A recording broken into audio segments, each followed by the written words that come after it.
Donc si on se connaît pas, c'est un peu le moment pour moi de présenter. Donc je m'appelle Maëlle Elhadji, je suis sortie d'école il y a 2 ans.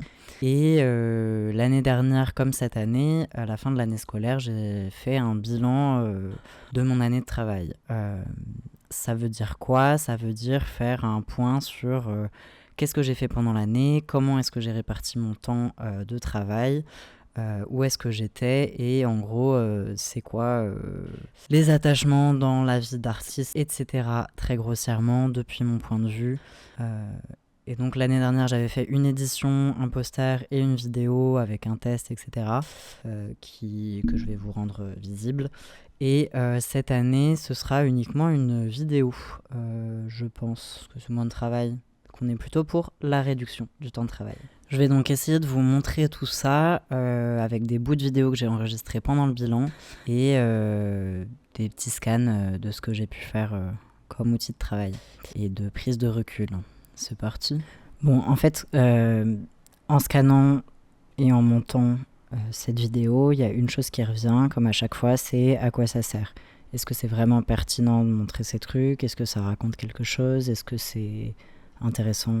Enfin, en fait, qui s'en bat les couilles de comment est-ce que je travaille et de mes petites listes. Et en fait, c'est quelque chose qui revient plus globalement de mon travail, de la pertinence de faire des formes, d'en parler, enfin de faire de l'art plus largement. Enfin, j'ai peu de foi en la capacité révolutionnaire de l'art à l'heure actuelle. J'ai l'impression que c'est pas ça du tout l'enjeu, enfin l'urgence est trop grande. Mais vu l'épuisement dans lequel ça me met, je me pose régulièrement la question du tiens, est-ce que je ferais pas autre chose? Mais en attendant, bon, c'est ce que je fais, c'est mon taf, et je travaille sur le travail. C'est mon sujet de recherche, quoi, globalement. Et donc là tout de suite, dans cette question de bilan, ce qui se pose, c'est est-ce que de parler de travail de la création, d'expliquer plus profondément en quoi consistent les conditions de travail, les conditions de création, est-ce que ça peut permettre de lutter jusqu'au val-mythe de l'artiste? Est-ce que si je raconte des trucs, ça va être empreint de ça? Est-ce que ça peut être lu à travers ce prisme? Ou est-ce qu'il y a des manières de faire autrement? Genre, est-ce que si je parle de rapport de production, on peut parler d'exploitation? On peut parler d'aliénation? On peut parler matériellement du travail de la création? Parce que c'est un peu ça le but de tous ces scans, ces machins, ces bilans. Au-delà d'essayer de m'organiser dans ma vie et d'arrêter de faire des burn-out. Enfin, en tout cas, moi, c'est plutôt ça qui m'intéresse. Donc aujourd'hui, c'est le 3e jour en soi du bilan. Hier, j'ai fait une liste des choses que j'avais fait depuis le début de l'année, donc en termes de projets. Avant-hier, j'ai aussi refait un récap de l'année en termes de déplacement, temps passé à la maison, passé seul, etc. C'est en hausse de 35% de temps passé à Lyon. Et là aujourd'hui, je vais commencer l'apport théorique, disons. Je vais le faire moins que l'année dernière en termes de variété, pluralité des supports, mais ce sera un peu plus approfondi, qui est donc une enquête de Melio Villimo, imprimée en pirate par son autorisation, qui s'appelle « Les artistes peuvent-ils faire autre chose que de l'art ?» qui est son mémoire en fait, sur ces artistes qui veulent quitter l'art contemporain. Voilà, donc on va lire ça, et j'ai hâte. En regardant l'édition et la vidéo et les outils que j'avais fait l'année dernière pendant mon bilan de l'année, je me rends compte que j'étais davantage dans un souci productiviste que cette année. Plutôt une bonne chose. Mais l'année dernière, j'avais davantage tendance à chercher à démontrer que j'avais fait des choses, que j'avais lu des choses. Peut-être parce que justement j'avais l'impression j'en avais pas fait tant, ou alors que j'étais encore bien ancré dans les logiques de l'école où il fallait démontrer qu'on avait travaillé, parce que montrer le travail lui-même ne suffisait pas, et du coup il y avait une volonté de montrer les preuves du travail. On est dimanche, c'est nouvelle journée de travail, nouvelle matinée de travail sur le bilan. Et je reprends la lecture du mémoire de Melio, mais potentiellement ce sera juste la matinée. Je travaille et pas... Voilà, je continue mon bilan de l'année, on est le 16 juillet 2025. Et je reprends donc le mémoire de Melio Villemo, qui est vraiment hyper précieux. En fait, j'ai l'impression que toute l'idée de débunker le mythe de l'artiste, de parler de travail de manière rationnelle, et cetera, en fait, c'est exactement, ce qu'il fait, dans son mémoire, qui a donc été publié, chez l'Harmattan et en fait, c'est très concrètement, voilà, une analyse, et un travail d'enquête, sociologique, qui explicite, plein de notions qui sont, inhérentes, au mythe de l'artiste, par exemple la vocation, l'idée que voilà, on arriverait, à l'art, parce qu'on a une vocation, soudaine, qui nous meut vers ce parcours-là, vers cette pratique-là et en fait, ce qu'il analyse, ce qu'il remarque, c'est que, en fait, les gens qui font de l'art, c'est davantage, parce qu'ils ont été amenés à ce parcours-là, de fil en aiguille, parce que certaines circonstances les ont amenés à ça et aussi, en refus d'emplois plus conventionnels, et bref, c'est hyper intéressant et ouais, ça amène à plein d'autres questionnements aussi, heu, de cette considération de, voilà, on choisit, ou on va vers des métiers artistiques, de la création, parce que ce serait plus libre, dans une certaine mesure, oui, ça l'est dans la création, l'organisation du temps de travail et cetera. Mais en fait, justement, c'est tout le problème et c'est pour ça qu'on défend des conditions, de travail, qui soient correctes. En fait, au-delà de, la création, voilà, on choisit, nos sujets dans une certaine mesure et cetera et nos manières de travailler, nos processus de création, en fait, on est contraint, dès qu'il s'agit, de présenter ce travail, de faire valoir ça comme un travail. Donc sur les questions de rémunération, sur, des questions hiérarchiques aussi, de à qui est-ce qu'on est subordonné, bref, c'est hyper intéressant, c'est hyper précieux. J'ai envie de montrer ce mémoire et cet ouvrage, à tout le monde parce que c'est très riche et très précieux comme travail. Donc voilà, je reprends, j'arrive sur la fin du chapitre 1. Donc on va reprendre le bilan de l'année, nous sommes le 1er août 2025 et on va reprendre avec le mémoire de Méliot, donc les artistes peuvent-ils faire autre chose que de l'art et on va commencer le chapitre 2, très excitant, rien que par le titre, qui est des aspirations en contradiction avec les instrumentalisations politiques et économiques des œuvres diffusées dans les réseaux de l'art contemporain. Voilà, donc j'ai hyper hâte. On est le 7 août, je suis en train de continuer la lecture du mémoire de Méliot et j'arrive sur une partie sur une reconversion qui s'appelle « Une reconversion partielle de l'activité de création dans un champ lucratif » et qui parle du glissement, de la reconversion donc entre une pratique artistique et une pratique artisanale. Artisanale, Méliot l'entend vraiment comme une différence de rapport avec l'objet plutôt que toute considération philosophique ou autre. Mais que du coup, certaines personnes qui font le choix de l'artisanat vont faire le choix de changer de statut pour des raisons économiques et qu'en fait, au-delà d'un glissement symbolique, la pratique va pas tant changer. Pour finir ma période de bilan de l'année 2024-2025, j'aimerais bien lire la conclusion du mémoire de Méliot. Les artistes peuvent-ils faire autre chose que de l'art ? Conclusion.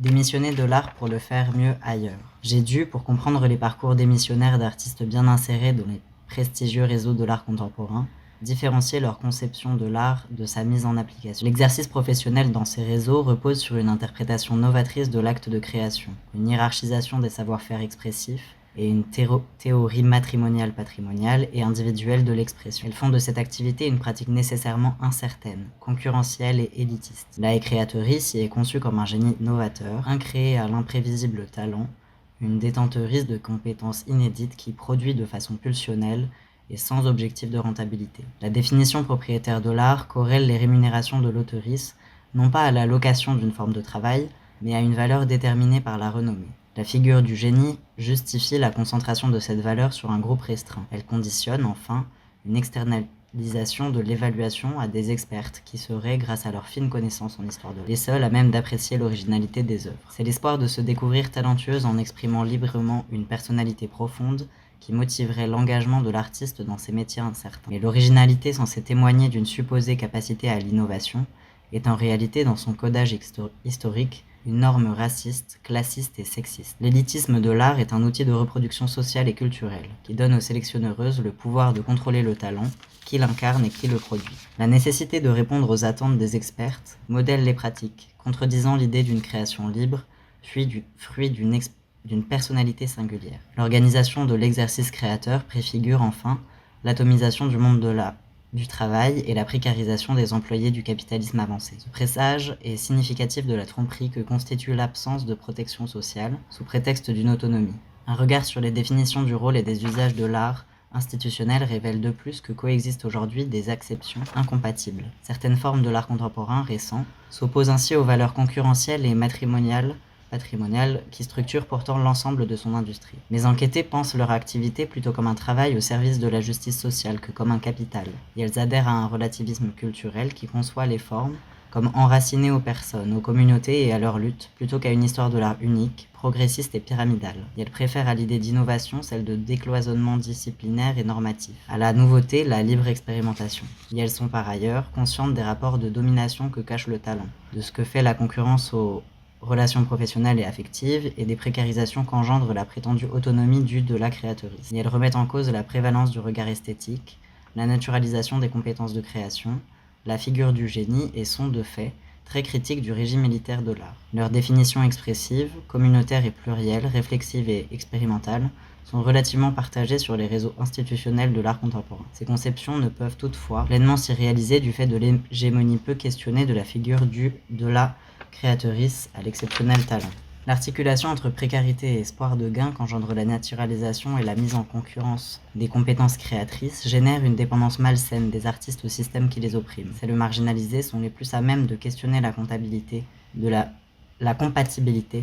la figure du génie avec les velléités communautaires, réflexives et expérimentales de l'art contemporain récent. Sur les 30 démissionnaires que j'ai observés, 27 s'écartent d'ailleurs de la figure hégémonique de l'artiste du fait de leur genre, de leur orientation sexuelle, de leur race ou de leur faible usage du registre de la vocation montre qu'elles n'ont pas pleinement adhéré au régime de prédestination créatrice. Leur démission s'explique par un dysfonctionnement de la mécanique d'aliénation du régime élitiste au talent. Leur aspiration à créer librement ne justifie plus les incertitudes économiques et symboliques, dans la mesure où elles ont constaté qu'elles sont forcées de répondre aux attentes limitées des sélectionneurs. Ces précarités ne sont pas non plus contrebalancées par l'espoir de faire la preuve de leurs compétences devant les expertes, car ces dernières se sont révélées incapables de juger leur travail sans reproduire les structures de domination de la société générale. Ce déséquilibre entre insécurité et espoir de gain les autorise à emprunter des voies annexes. Les désengagements que j'observe n'éloignent toutefois jamais tout à fait les créatrices des réseaux institutionnels. Si les oscillations professionnelles des démissionnaires s'expliquent par la ténacité des assujettissements symboliques et matériels de ces créateurs, elles se comprennent également par un désir de se rendre utile. Ces travailleuses de l'art espèrent, en effet, contribuer à déconstruire les a priori normatifs et discriminants qui innervent la société en rendant visibles des propos et points de vue marginaux grâce au réseau de l'art contemporain. Une inclusivité de pratiques minoritaires dans ces circuits présente un risque. Elle peut mettre en forme des expériences marginalisées de manière à ce qu'elles servent non plus leur classe d'origine, mais les intérêts des milieux politiquement et économiquement dominants. L'analyse des impacts sociaux d'Utopie, un prix destiné à visibiliser des créatrices LGBTI, m'a permis d'articuler les intentions des différentes parties en jeu dans une diffusion d'expressions marginalisées dans des réseaux artistiques institutionnels. J'ai ainsi pu mesurer lequel des intérêts tendent à prévaloir dans ce type de configuration. Les initiatrices d'Utopie voulaient reconnaître les minorités sexuelles en leur donnant accès au réseau de la création contemporaine qui les a longtemps injustement exclues. Ces organisatrices sont, avec ce projet, parvenues à montrer des expériences marginalisées, à renforcer les liens des publics LGBTI et à valoriser leur culture et vécu aux yeux du monde de l'art. Mais l'introduction d'enjeux individuels au sein de logiques communautaires réduit toutefois l'impact de ce renouvellement des histoires des cultures d'élite. La mise en concurrence au talent transforme l'engagement pour le collectif en capital individuel, fragilisant ainsi la solidarité entre les membres des organisations militantes. Les dynamiques communautaires et sociales ne peuvent être correctement relayées sur les temps et dans les espaces régis par un régime esthétique qui maintient à distance les spectatrices des enjeux et expériences qu'elles regardent. La sélection historienne de l'art réduit de plus le spectre des expériences relatées, en les contraignant à s'inscrire dans un faisceau de références restreint. Elle les assujettit aux intérêts des détentrices du pouvoir dont elle assure la bonne conscience. Le ruissellement qu'espère engendrer Utopie par la mise en lumière de quelques artistes LGBTI paraît bien faible par rapport à la destruction du service public et des libertés individuelles, et plus largement face à l'ensemble des bénéfices que tirent les classes capitalistes de ce type d'événements. Montrer des pratiques culturelles minoritaires dans les réseaux de la création contemporaine paraît, à l'aune de cet exemple, servir plus efficacement les intentions des diffuseuses que la justice sociale. Sans questionnement profond du régime élitaire de l'art, se reproduisent, voire s'accentuent, des inégalités de répartition et de reconnaissance au sein des groupes militants, parmi les artistes et entre les communautés marginalisées. Lorsque je prends ces phénomènes dans leur ensemble, ils m'apparaissent comme les symptômes d'un inextricable système d'assimilation des productions culturelles contestataires et d'institutionnalisation des insécurités économiques et symboliques des artistes. Les stratégies de désengagement se présentent dès lors comme le seul moyen de s'y soustraire. Les personnes de mon entourage n'envisagent toutefois pas tous les mêmes moyens pour démissionner. Certaines, spécifiquement marquées par des ruptures affinitaires, empruntent des chemins individuels. D'autres, conscientisées à leurs intérêts de classe, suite à leur participation au mouvement social, conçoivent des alternatives communautaires. Les artistes artisanes redonnent sens et rentabilité à leur activité, en délaissant le prestige de leur statut d'autrice et la valeur patrimoniale de leur art. Les focalisations sur l'usage et le savoir-faire guérissent les insécurités causées par les régimes élitistes et esthétiques du talent. La prévalence, dans ce régime, de la valeur du travail sur celle du patrimoine leur permet d'augmenter leurs revenus sans complètement abandonner leur démarche artistique. Mais même lorsqu'elles chargent cette activité lucrative de l'approche symbolique qu'elles ont construite dans leur pratique de l'art, l'artisanat leur demande des concessions en matière d'expressivité et d'expérimentation qui mettent en péril l'identité des créatrices qu'elles se sont forgées pendant leurs études. Si le régime artisanal peut contribuer à émanciper les travailleuses de l'art, il ne parvient pas à complètement remplacer les réseaux de l'art contemporain. Le groupe affinitaire formé du mouvement de travailleuses de l'art en lutte a, lui, donné naissance à la web radio autogérée Radio Radicale. J'ai constaté qu'avec ce dispositif en marge des institutions, les artistes diffuseuses ont pu déjouer les précarités symboliques qu'induit une mauvaise représentation dans ces réseaux. Le contexte de production, diffusion, réception d'RR a enraciné très localement leurs expressions d'expériences et luttes individuelles et communautaires. Il a permis aux intervenantes de formuler librement et sans hiérarchie toutes leurs facettes et compétences. Le partage de références communes a engendré un fort sentiment d'appartenance. La radio était un outil de politisation efficace à petite échelle. La reconnaissance recherchée par RR reposait toutefois sur un égal accès aux conditions matérielles et symboliques de production et de décision qui, dans ce cas précis, étaient imparfaitement réalisées. La demande de subventions publiques et la recherche de mécénat privé allaient de plus à l'encontre des objectifs d'indépendance programmatique et organisationnelle de l'équipe. Le dispositif n'a donc pas permis à ses membres d'en tirer une indépendance financière. L'autodiffusion sur un serveur hors des canaux de streaming limitait enfin énormément la réception, une confidentialité renforcée par une adresse parfois peu accessible aux auditeuristes extérieures à l'équipe. L'analyse des dynamiques qui traversaient le groupe affinitaire et la radio en particulier montre qu'une critique radicale, sans concession et sans alternative matérielle, ne libère pas toujours les personnes dominées. En définitive, ce que montre cette enquête, c'est que les émancipations partielles que j'observe sur mon terrain témoignent de stratégies différenciées, selon les besoins rencontrés, à savoir une déprécarisation économique, une liberté d'expression, une politisation hors des instrumentalisations dominantes, un sentiment d'utilité, un engagement social, environnemental ou pour la reconnaissance. Si aucune de ces stratégies ne parvient complètement à extraire les personnes des réseaux de professionnalisation pour lesquels elles ont été formées, c'est qu'aucune ne peut répondre en même temps à l'ensemble de leurs aspirations. Ce sont plutôt les allers et retours faits de compromis articulant les besoins immédiats aux désirs profonds, qui permettent les longs engagements nécessaires à l'émergence d'alternatives concrètes. Sortir de la dépendance symbolique et économique des réseaux de création contemporaine demande d'être stratégique, prioriser les objectifs en prenant en compte les intérêts spécifiques, les parcours individuels et les enjeux collectifs. Les artistes peuvent-ils faire autre chose que de l'art ? L'épanouissement attribué aux activités faiblement routinières, la naturalisation des compétences de création, et les maigres chances de succès entourent de prestige les réussites professionnelles des artistes. Ils nimbrent leur abandon d'un aura d'échec. L'éclat des carrières artistiques conditionne les études scientifiques portant sur le travail de l'art en France. Elles cherchent à expliquer ce qui restreint l'accès de certains groupes sociaux aux réseaux légitimes,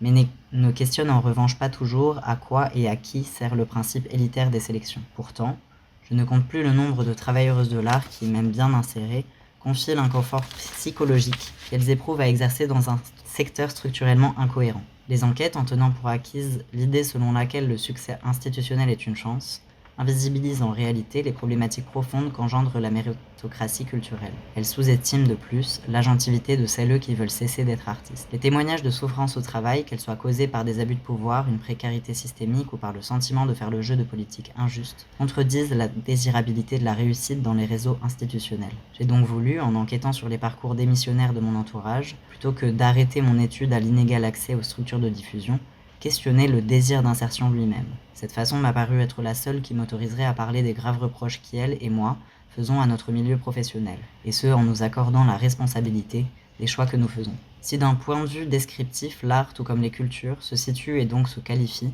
l'art contemporain, l'art baroque, etc., l'usage du terme, à l'instar du reste, de celui de culture, sert, lui, à caractériser et à évaluer. La culture de l'art n'est pas une technique, un savoir-faire, ni même un regard. C'est une norme en constante évolution, régissante et régie par un système d'institutions qui, en contrôlant sa définition, et celle qu'elle qualifie, promeut certaines cultures et individus, en méprise d'autres. L'interprétation novatrice de la création, la conception patrimoniale et personnelle de l'expression, la naturalisation des compétences de création, qui garantissent à l'élite la maîtrise des cultures, sont définies et protégées par l'histoire de l'art et de l'esthétique. Cet héritage de l'universalisme impérialiste des Lumières assure à certaines, le pouvoir de hiérarchiser grâce à une idéologie progressiste. Les témoignages que j'ai recueillis révèlent que les démissions répondent aux mécanismes sociaux de construction des inégalités, que décrivent les études sociologiques sur le travail créateur.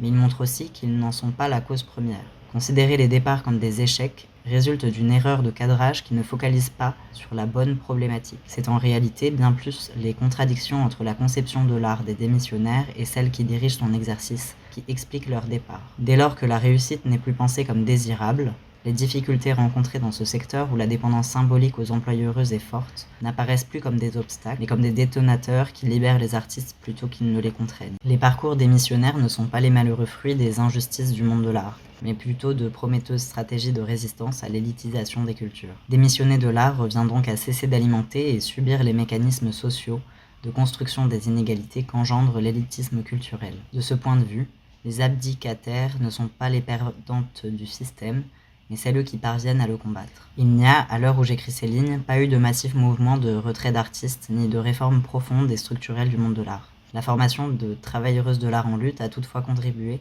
à répandre une nouvelle figure due de la créatrice, celle d'une travailleuse emprise dans des rapports de production. La conscience de classe née de cette première mobilisation nationale continue de se renforcer.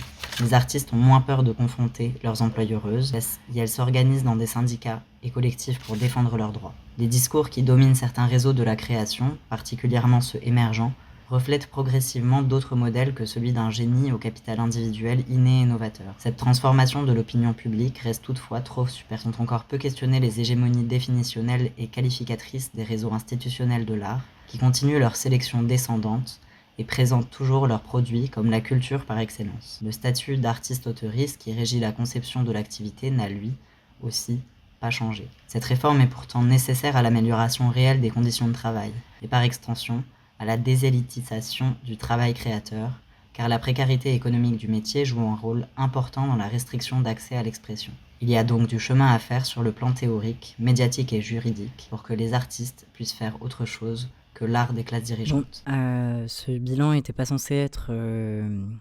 avait pas prévu d'être une présentation du livre de Méliot. De fait, il répondait à beaucoup de mes questions, donc... voilà, forcément j'ai eu envie de le partager. Je pense avoir fini mon bilan pour l'année. En quelques autres références, là je vais me mettre auprès d'un ami, je vais commencer à lire le livre Les Déserteuses de Johanna Blanc, histoire de continuer un peu le travail sur les démissionnaires de l'art contemporain, mais par un autre chemin. Et je vous invite aussi à aller regarder sur les réseaux la vidéo qu'on a co-réalisée avec donc Méliot dont je parle et Aurélien Catin autour d'un intellectuel français, sociologue du travail créateur qui s'appelle Pierre-Michel Menger. Et la vidéo sortira courant septembre normalement, si on garde bien les deadlines. Et voilà, on va un peu continuer, enfin ça va traiter notamment des questions de talent et de mythe de l'artiste, mais je vous en dis pas beaucoup plus. Voilà, merci d'avoir regardé si vous êtes resté jusqu'au bout.